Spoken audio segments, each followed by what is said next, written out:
Hello my dear friends, welcome back to our channel. This is Shalini. आज हम आपको भूतड्डम Bhaskar Narayan movie के बारे में एक्सप्लेन करते हैं।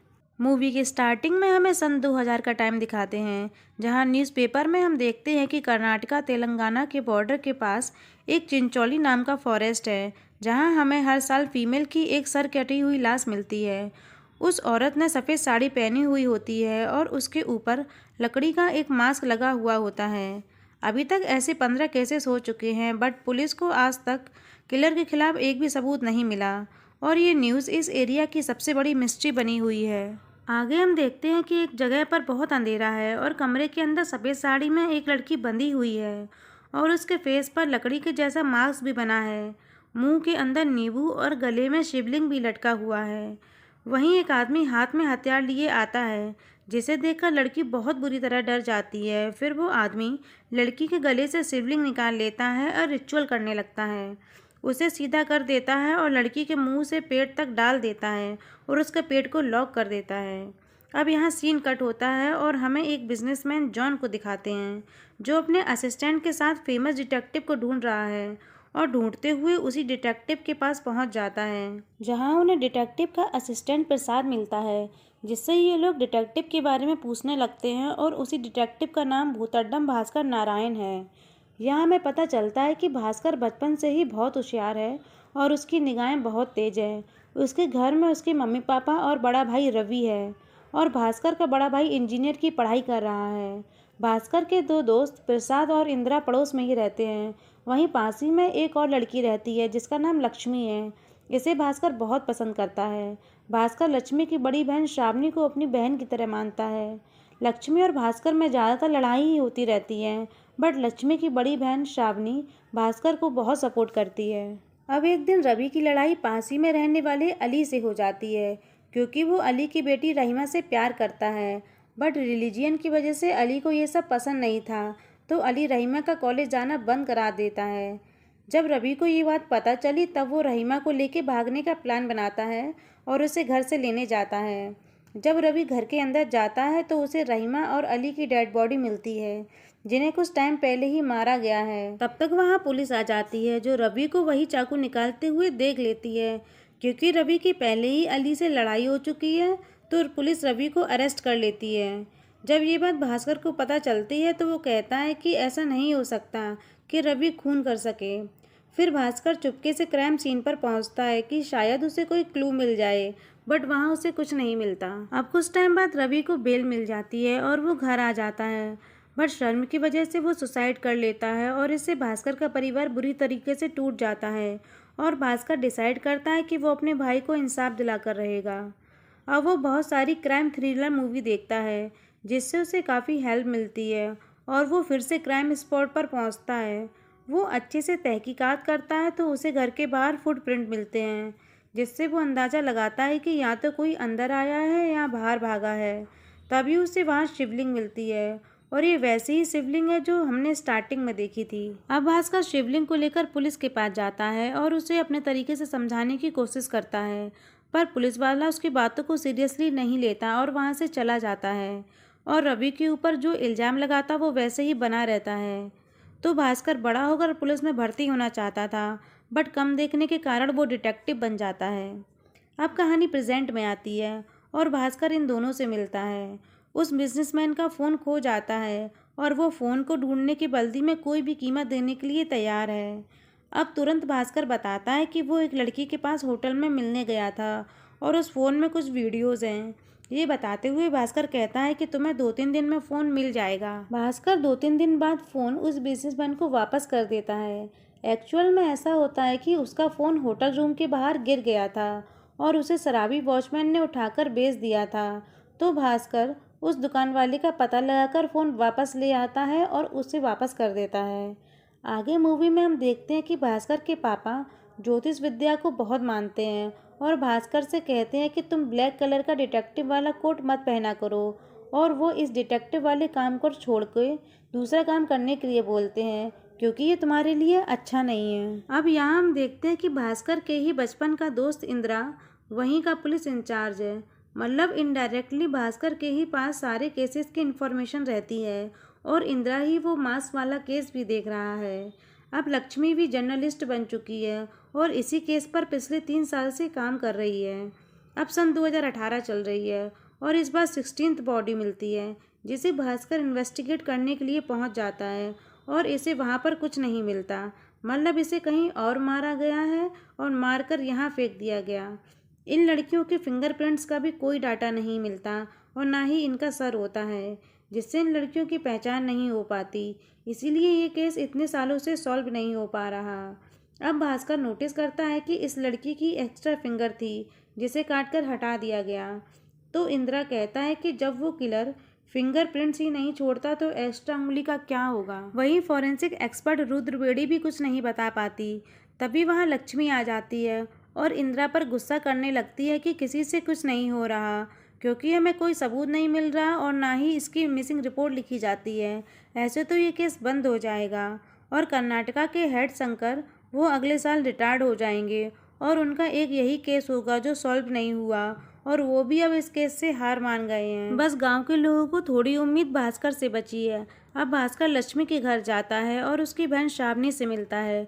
शावनी अपने बॉयफ्रेंड किशोर से भास्कर को मिला चुकी है और भास्कर किशोर को चिढ़ाता रहता है कि शावनी अपनी एक्स्ट्रा फिंगर से उससे बहुत मैसेज करती है। फिर अगले दिन का हम सीन देखते हैं जहाँ भास्कर पुलिस स्टेशन में है और वो सभी बात कर रहे होते हैं कि वहाँ उन्हें कोई क्लू नहीं मिला। तभी पुलिस स्टेशन के बाहर एक आदमी आता है और शराब के नशे में हंगामा करता है। तभी इंदिरा बताता है कि इसकी गर्लफ्रेंड 6 साल पहले नेपाल से गायब हो गई थी और ये यहाँ रिपोर्ट लिखवाने आ जाता है और उसकी गर्लफ्रेंड एक ट्रांसजेंडर थी। अब कुछ टाइम बाद जंगल में एक बॉडी मिलती है, जिसे यही लोग इन्वेस्टिगेट करने के लिए जाते हैं और यहाँ भी इन्हें कोई सबूत नहीं मिलता। इस बार तो फिंगर्स की भी स्किन निकाल ली जाती है। तभी भास्कर नोटिस करता है कि इस बॉडी की एक्स्ट्रा फिंगर कटी हुई है और उस पैर में एक चोट का निशान भी है, जिसे भास्कर पहचान जाता है।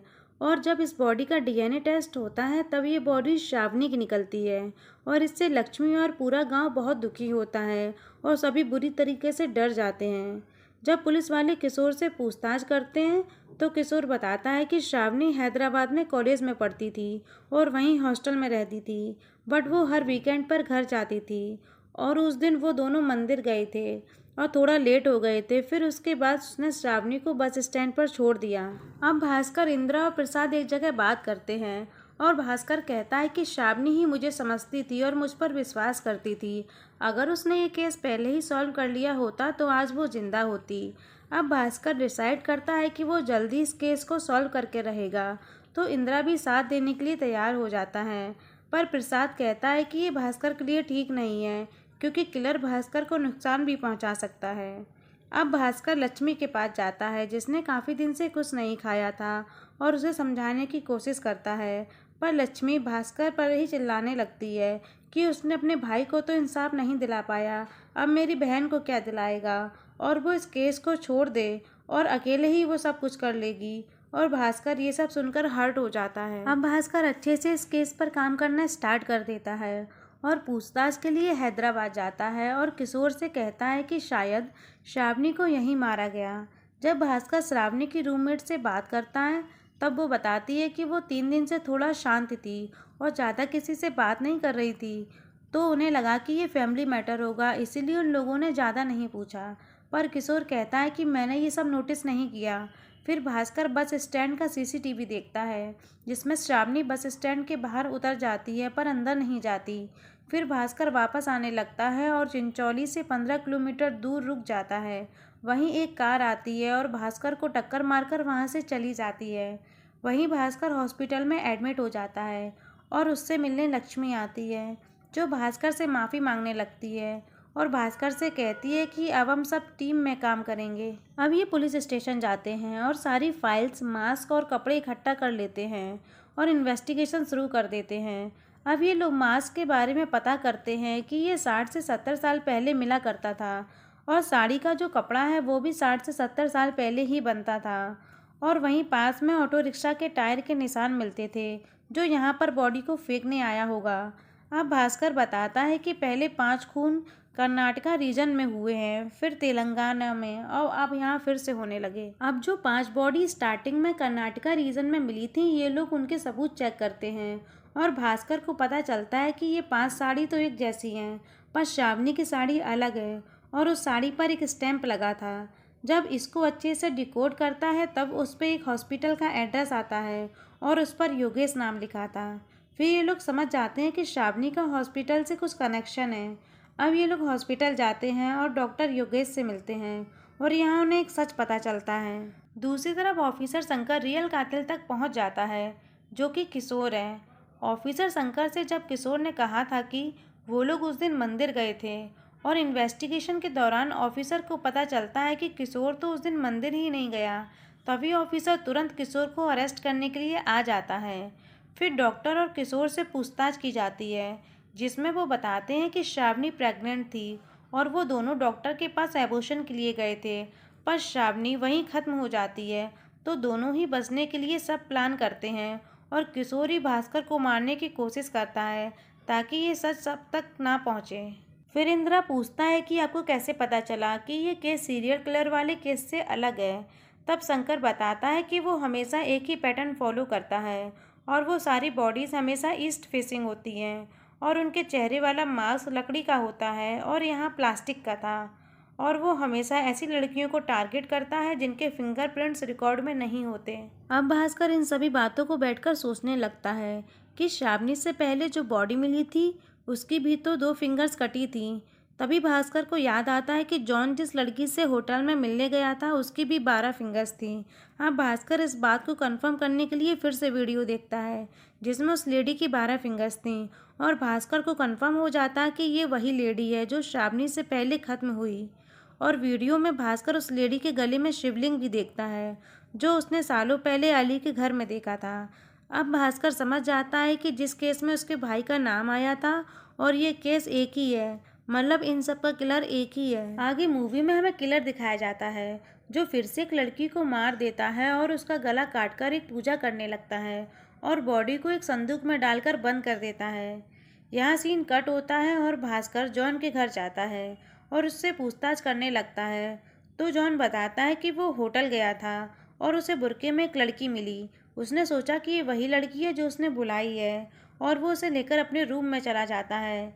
इतने में एक और बुर्के में लड़की आई और उसे लेकर चली गई और जॉन बताता है कि वो लड़की एक ट्रांसजेंडर थी और जो लड़की उसे अपने साथ लेके गई वो एक ग्रे कलर की होंडा सिटी से आई थी।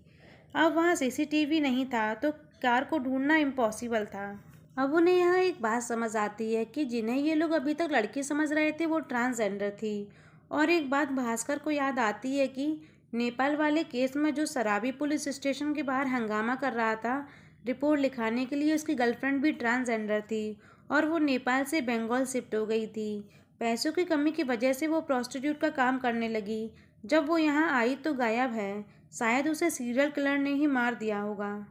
किलर शायद ट्रांसजेंडर की ही हत्या कर रहा था क्योंकि उनका कोई रिकॉर्ड नहीं होता और घरवाले भी इन्हें बचपन से ही दूर कर देते हैं और किलर इनकी पूजा में बलि देता है और बलि में कोई गड़बड़ ना हो इसीलिए एक्स्ट्रा फिंगर को भी काट देता है। भास्कर बताता है कि किलर हमें कंफ्यूज कर रहा था कि हम सभी को हमेशा यही ध्यान रहे कि हत्या लड़कियों की हो रही है और हमारा इस बात पे कभी ध्यान ही ना जाए कि ये ट्रांसजेंडर है, इसीलिए किलर हमेशा सेफ जोन में रहा है। और 13 साल पहले जो डॉक्टर इनका पोस्टमार्टम करता था वो एक्सीडेंट में मारा गया और उसने सभी से ट्रांसजेंडर वाली बात भी छुपाई। और डॉक्टर नटराज वो भी सच छिपा रहा है और तुरंत बॉडी को जलाने के लिए भेज देता है ताकि किसी के यहाँ सबूत ना लगे। अब भास्कर और पूरी टीम डॉक्टर नटराज के घर जाते हैं। वहाँ से कोई भाग रहा था जिसे ये लोग पकड़ नहीं पाते, पर अंदर जाके देखते हैं तो डॉक्टर नटराज मर चुका है। और जब भास्कर इन्वेस्टिगेशन करता है तब पता चलता है कि नटराज ने आत्महत्या की है। शायद वो डर गया और उसने बहुत सारे सबूत भी मिटा दिए। वहाँ ये लोग देखते हैं कि पूजा का बहुत सारा सामान रखा है और वो फेस मास्क भी है। ये सब देखकर लक्ष्मी कहती है कि उसने इस मास्क पर रिसर्च की थी और ये भस्मासुर का सर है। लक्ष्मी बताती है कि जब देवताओं को ये श्राप मिला था कि वो अपनी शक्तियों को खोकर धीरे धीरे मृत्यु के करीब आ जाएंगे, तब ये सभी भगवान विष्णु के पास जाते हैं और भगवान इन्हें समुद्र मंथन करने के लिए कहते हैं। पर मंथन को अकेले नहीं कर सकते थे, तो देवताओं ने असुरों से मदद मांगी तो सभी तैयार हो गए। मंथन के बीच में जब अमृत निकला तो असुरों को नहीं दिया गया, पर धोखे से राहु, केतु और भस्मासुर अमृत पी गए। ये सब देखकर भस्मासुर का सर काट देते हैं, पर उसका सर जीवित रहता है और सभी जगह आतंक मचाने लगता है। अब शुक्राचार्य ने तपस्या करके उसकी बॉडी को फिर से जुड़वा दिया। बाद में उसने भी घोर तपस्या करी और शिवजी से वरदान मांग लिया कि वो जिस पर भी हाथ रखे वो भस्म हो जाए, और शिवजी उसकी तपस्या से प्रसन्न होकर उसको आशीर्वाद दे देते हैं, और आशीर्वाद मिलने के बाद भस्मासुर शिवजी के ही पीछे पड़ जाता है। फिर विष्णु जी मोहिनी के रूप में आ जाते हैं और उसको अपनी बातों में उलझा लेते हैं और भस्मासुर का हाथ उसी के ऊपर रखवा देते हैं। अब उसकी बॉडी तो भस्म हो जाती है पर सर जीवित रहता है, क्योंकि वो अमृत पी चुका था। अब कहानी प्रेजेंट में आती है कि भास्कर और उसके लोगों पर कोई नज़र रख रहा है। जब भास्कर को महसूस होता है कि उस पर कोई नज़र रख रहा है, तब वो तुरंत बाहर जाता है और देखता है कि नटराज का सामान तो जल रहा है, और यही सारे सबूत थे जिन्हें किलर मिटाना चाहता था। जब भास्कर चेक करता है तो उसमें कुछ चीज़ें बच जाती हैं, जिनमें एक एल्बम थी और उसमें एक लड़की की आधी फ़ोटो जल गई है, पर उसमें कॉलेज का नाम दिख रहा था।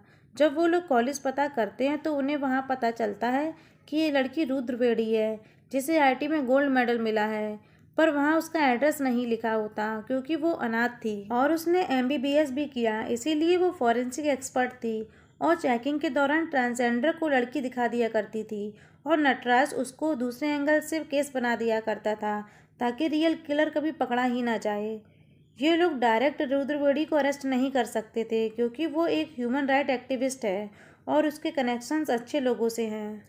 अब भास्कर और प्रसाद उसके एड्रेस पर पहुंचते हैं, जहां उन्हें भास्कर का फैन मिल जाता है जो एक हैकर है, और हम देखते हैं कि रुद्रवेणी के पास भी ग्रे होंडा कार है। मतलब उस दिन होटल में यही उस ट्रांसजेंडर को लेकर गई थी।